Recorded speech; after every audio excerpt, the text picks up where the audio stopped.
Bom dia a todos. Iniciamos agora mais uma aula do nosso curso de Direito Empresarial. Capítulo 6, Nome Empresarial, Natureza e Espécies. Empresário individual, nome civil e empresarial. Sociedade empresária, nome empresarial. Então, o empresário individual, ele tem tanto o nome civil dele, de pessoa física, quanto o nome empresarial, nome de empresário. Já a sociedade empresária tem apenas o nome empresarial. Código Civil. Manifestação de um direito da personalidade. Artigo 16, 52 e 1064. Os direitos, o nome, enquanto direito da personalidade, é um atributo, é um direito, tanto da pessoa física quanto da pessoa jurídica. Vamos ler esses artigos que ele menciona aqui. Artigo 16 dos direitos da personalidade. Toda pessoa tem direito ao nome, nele compreendidos o prenome e o sobrenome. Artigo 52.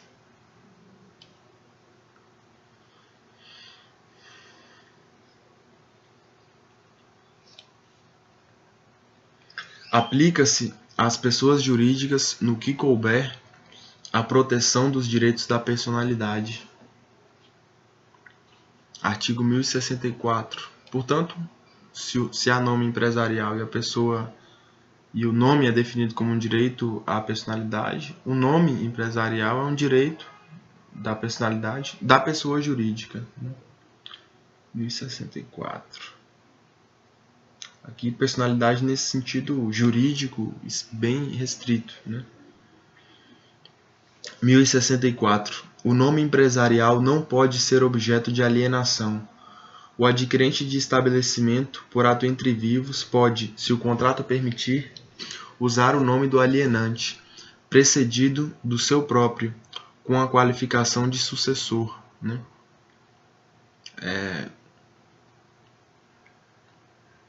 Sucessor de João das Couves, sucessão de Hélio das Neves, seria o caso, mas não pode vender o nome Hélio das Neves. Hélio das Neves Confecções, por exemplo.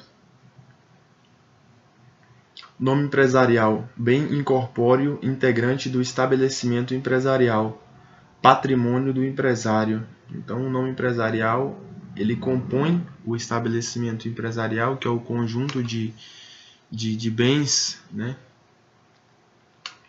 destinados ao exercício da atividade empresarial.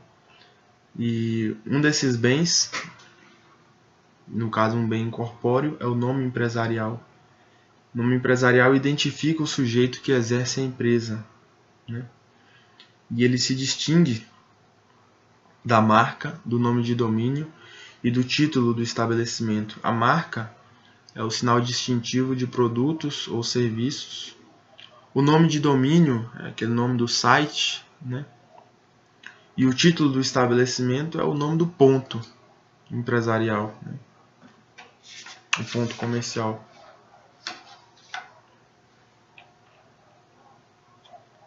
Aqui a distinção entre firma e denominação.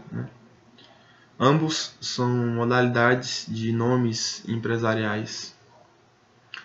A firma tem a seguinte estrutura: é o nome civil do empresário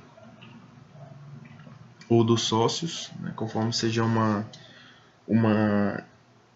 seja empresário individual ou seja uma sociedade empresária, acrescido ou não do ramo de atividade, quer dizer, confecções, Antônio Pena Confecções, Antônio Pena Livros Técnicos, Antônio Pena Materiais Didáticos,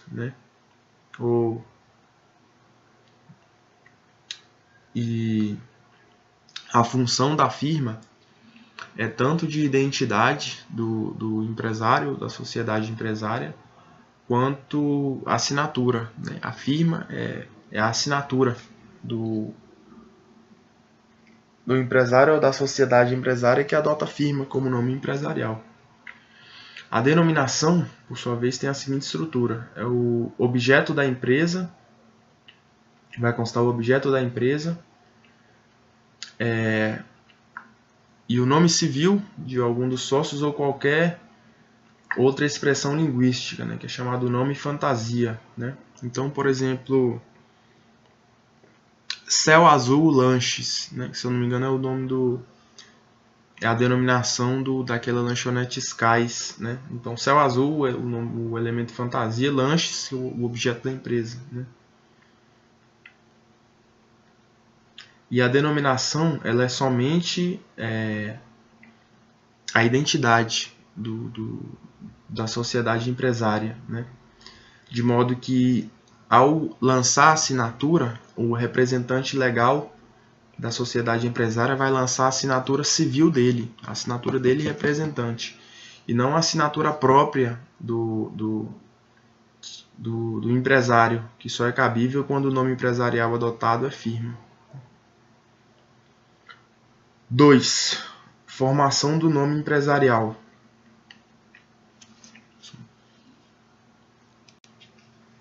Formação do nome empresarial. Já foi, o café já acabou.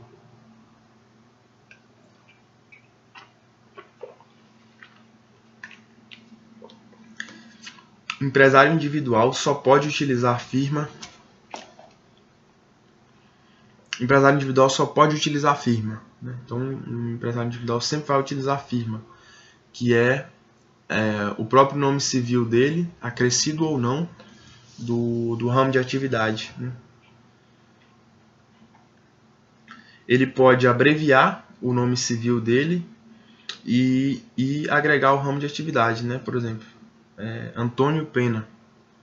Ele pode botar Antônio P e pode, eventualmente, vamos supor que seja um vendedor de livros de direito ou de outra área. Poderia botar, por exemplo, Antônio P. Livros Técnicos. Essa seria uma firma, né? A sociedade em nome coletivo pode usar o nome dos sócios, o nome de todos os sócios, ou o nome de alguns deles e acrescido de E companhia, né? Por exemplo, sócios São João, Marcos, Pedro e Augusto. Então pode botar só João, Marcos e companhia, né? Esse companhia abarcaria ali o Pedro e Augusto, agregando o ramo ou não, né? Desculpa. A sociedade em comandita simples vai ter o nome dos sócios, comanditados e companhia, né? Esse companhia representando os sócios comanditários com o ramo ou não. A sociedade em conta de participação é uma sociedade despersonalizada, né? E que está proibida de usar o nome empresarial, porque ela não tem uma identidade própria, ela não tem uma personalidade própria, né? Está disposto no artigo 1162. Vamos dar uma olhada. A sociedade em conta de participação não pode ter firma ou denominação.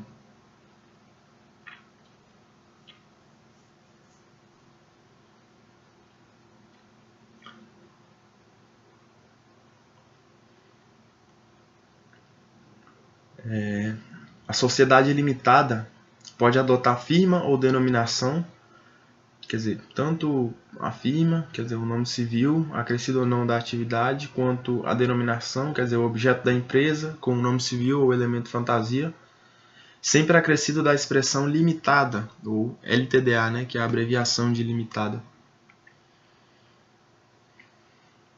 A identificação do ramo de atuação é obrigatório quando se utiliza a denominação. Então, quando se utiliza a firma, para as espécies empresariais que admitem firma,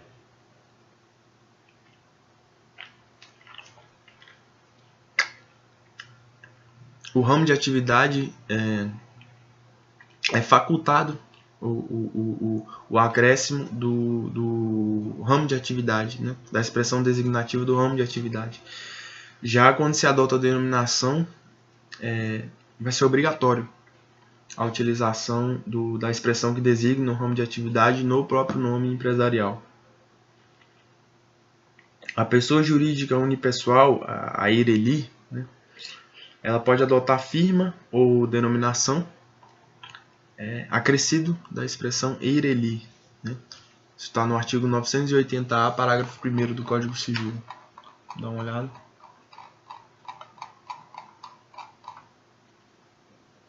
980-A. A empresa individual de responsabilidade limitada será constituída por uma única pessoa titular da totalidade do capital social devidamente integralizado, que não será inferior a 100 vezes o maior salário mínimo vigente no país. O nome empresarial, parágrafo 1º, o nome empresarial deverá ser formado pela inclusão da expressão IRELI após a firma ou a denominação social da empresa individual de responsabilidade limitada. Beleza. A sociedade anônima, ela vai adotar a denominação mais o tipo societário. Então, está no artigo 1160 do Código Civil e na lei das SA. Vamos dar uma olhada. 1160. A sociedade anônima opera sob denominação designativa do objeto social, integrada pelas expressões sociedade anônima ou companhia, né, que é o tipo societário, por extenso ou abreviadamente, SA ou CIA. Parágrafo único. Pode constar da denominação o nome do fundador, acionista ou pessoa que haja concorrido para o bom êxito da formação da empresa. Dá uma olhada na lei das SAs. É o artigo 3º. A sociedade será designada por denominação acompanhada das expressões companhia ou sociedade anônima, expressas por extenso ou abreviadamente, mas vedada a utilização da primeira ao final. Então, não pode estar companhia ao final, né? Tem que ser sempre companhia e seguido do nome, né? da sociedade anônima. Parágrafo 1º. O nome do fundador, acionista ou pessoa que por qualquer modo tenha concorrido para o êxito da empresa poderá figurar na denominação. Se a denominação for idêntica ou semelhante à de companhia já existente, assistirá a prejudicado o direito de requerer a modificação por via administrativa ou em juízo e demandar as perdas e danos resultantes.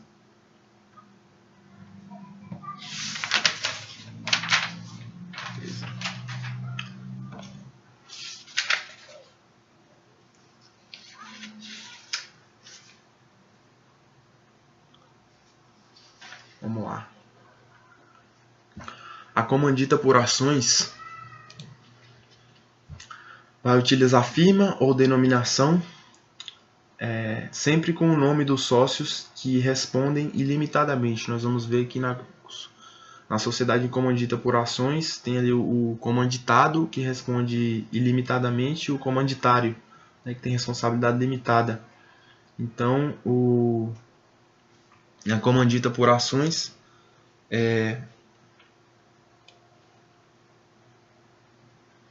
vai constar o nome dos sócios que respondem ilimitadamente. No caso de recuperação judicial, vai constar ao final do nome empresarial a expressão em recuperação judicial. Está no artigo 69 da Lei de Falências. A Lei 11.101, artigo 69. Em todos os atos, contratos e documentos firmados pelo devedor, sujeito ao procedimento de recuperação judicial, deverá ser acrescida, após o nome empresarial, a expressão em recuperação judicial. Parágrafo único. O juiz determinará ao registro público de empresas a anotação da recuperação judicial no registro correspondente. No caso de microempresa ou empresa de pequeno porte, vai constar ao final sempre a expressão ME, que for microempresa, ou EPP. Né? Isso está no Estatuto das Micro e Pequenas Empresas. que é a Lei Complementar 123 de 2006, artigo 72.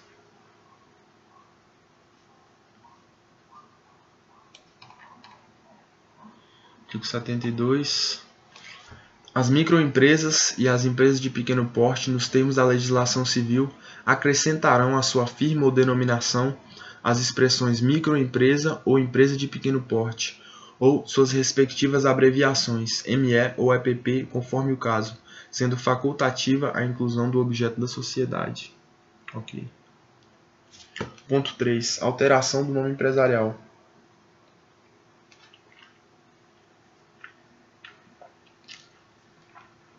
Poderá ser alterado voluntariamente em obediência às normas de formação do capítulo anterior. Quer dizer, você pode alterar o nome mantendo essa estrutura. Por exemplo, na sociedade comandita por ações deve constar o nome dos sócios que respondem ilimitadamente, né? Respeitada a estrutura básica, você pode alterar o nome voluntariamente. Há, contudo, algumas hipóteses de alteração obrigatória, né, que são as seguintes.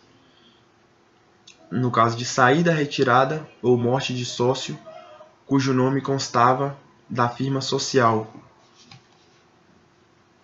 Está no Código Civil, artigo 1158, parágrafo 1º. Pode a sociedade limitada adotar firma ou denominação integradas pela palavra final limitada ou sua abreviatura. A firma será composta com o nome de um ou mais sócios, desde que pessoas físicas de modo indicativo da relação social. 1165. O nome do sócio que vier a falecer, for excluído ou se retirar, não poderá ser conservado na firma social. Então, se o nome do sócio que faleceu, se retirou ou saiu da sociedade constar da firma, essa firma deve obrigatoriamente ser alterada, né? E a sanção, caso não seja alterada, é que o camarada que tem o nome dele na firma vai continuar respondendo pelas obrigações da sociedade empresária. B. Alteração da categoria de sócio quanto à sua responsabilidade pelas obrigações sociais, se o seu nome civil integrava o nome empresarial. Por exemplo, na comandita, né? O comanditado e o comanditário, né? O comanditado tem responsabilidade ilimitada. Então, se o camarada era comanditado e passou a comanditário, o nome dele tem que sair da firma. E a sanção é a mesma, né? Se continuar na firma, ele vai continuar respondendo limitadamente. 1157. A sociedade em que houver sócios de responsabilidade ilimitada operará sob firma. Isso é importante. Responsabilidade ilimitada operará sob firma. Responsabilidade ilimitada operará sob firma, na qual somente os nomes daqueles poderão figurar. Só o nome do sócio de responsabilidade ilimitada vai figurar na firma, bastando para formá-la aditar ao nome de um deles a expressão e companhia ou sua abreviatura. Parágrafo único. Ficam solidária e ilimitadamente responsáveis pelas obrigações contraídas sob a firma social aqueles que, por seus nomes, figurarem na firma da sociedade de que trata esse artigo. Então, seu nome está na firma, responsabilidade ilimitada. C. Outra hipótese de alteração obrigatória. Alienação do estabelecimento por ato entre vivos. E aí tem a possibilidade de usar sucessor de, né? Você alienou o estabelecimento empresarial, como o nome do estabelecimento empresarial não pode ser alienado, você pode usar a expressão sucessor de, né? Todas essas modificações obrigatórias são decorrências do princípio da veracidade, que está no artigo 34 da Lei de Registro de Empresas.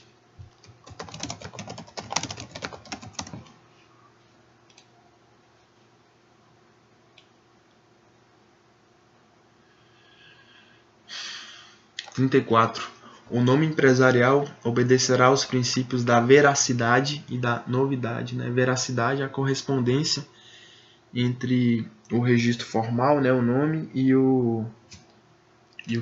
a realidade, né? Correspondência entre palavras e realidade.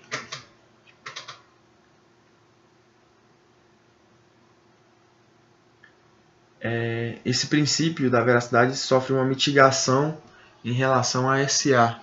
Essa mitigação a gente pode constatar no artigo 1160. Vamos dar uma olhada. A sociedade anônima opera sob denominação designativa do objeto social, integrada pelas expressões sociedade anônima por extenso ou abreviadamente. Pode constar da denominação nome do fundador, acionista ou de pessoa que haja concorrido para o bom êxito da empresa. Então, a pessoa concorreu para a formação do bom êxito da empresa, coloca o nome dela na denominação como uma homenagem, né? Não necessariamente significa que ela integra a sociedade a qualquer título.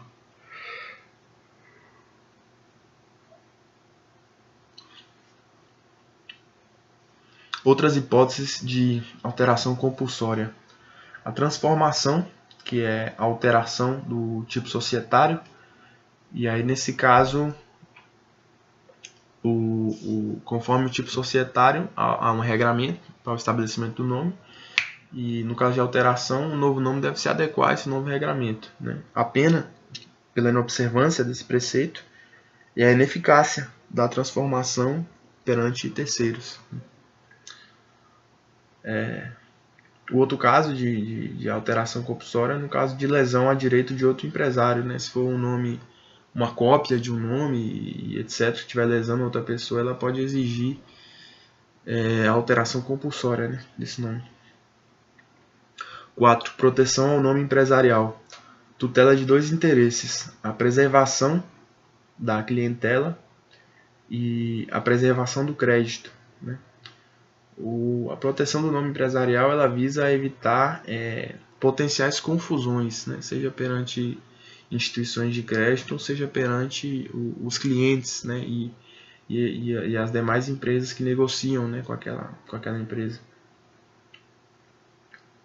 O nome, portanto, ele confere ao seu titular o direito à exclusividade de uso. É o que está no artigo 35 da Lei de Registro de Empresa. 35, inciso 5. Não podem ser arquivados os atos de empresa mercantis com nome idêntico ou semelhante a outro já existente.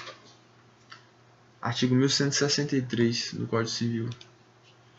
O nome de empresário deverá distinguir-se de qualquer outro já inscrito no mesmo registro. Se o empresário tiver nome idêntico ao de outros já inscritos, deverá acrescentar a designação que o distinga. E na Lei das SA, artigo 3º, parágrafo 2º. Se a denominação for idêntica ou semelhante à de companhia já existente, assistirá a prejudicado o direito de requerer a modificação por via administrativa ou judicial, em prejuízo das perdas e danos. Bom, então está aí a proteção que o ordenamento jurídico confere ao nome empresarial, né? A aferição dessa... A baliza, o paradigma para que se possa aferir se está havendo realmente uma confusão, né, com o nome de outro empresário, etc., é do núcleo do nome empresarial, né? Vamos supor que seja... o cara use o nome, vamos supor, Antônio Pena Confecções, né?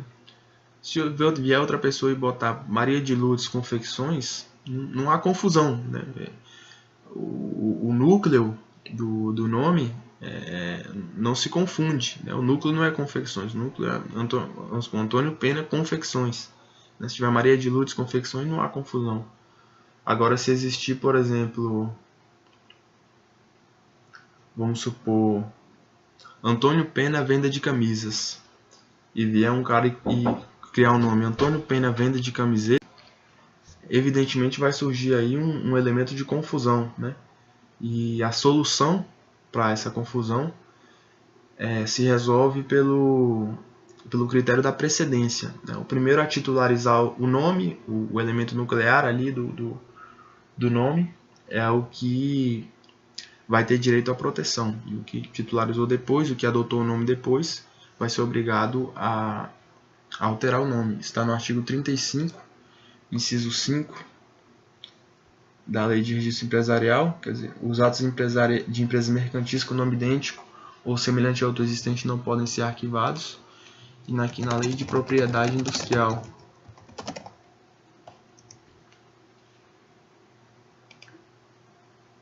artigo 195.5, para a gente fechar.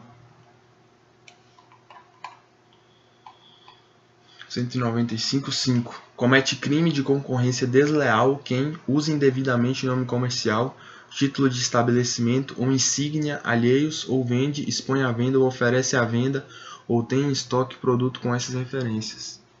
Então, tem proteção inclusive no âmbito do direito penal. Meus caros, por hoje era isso. Bom dia a todos. Até a próxima aula.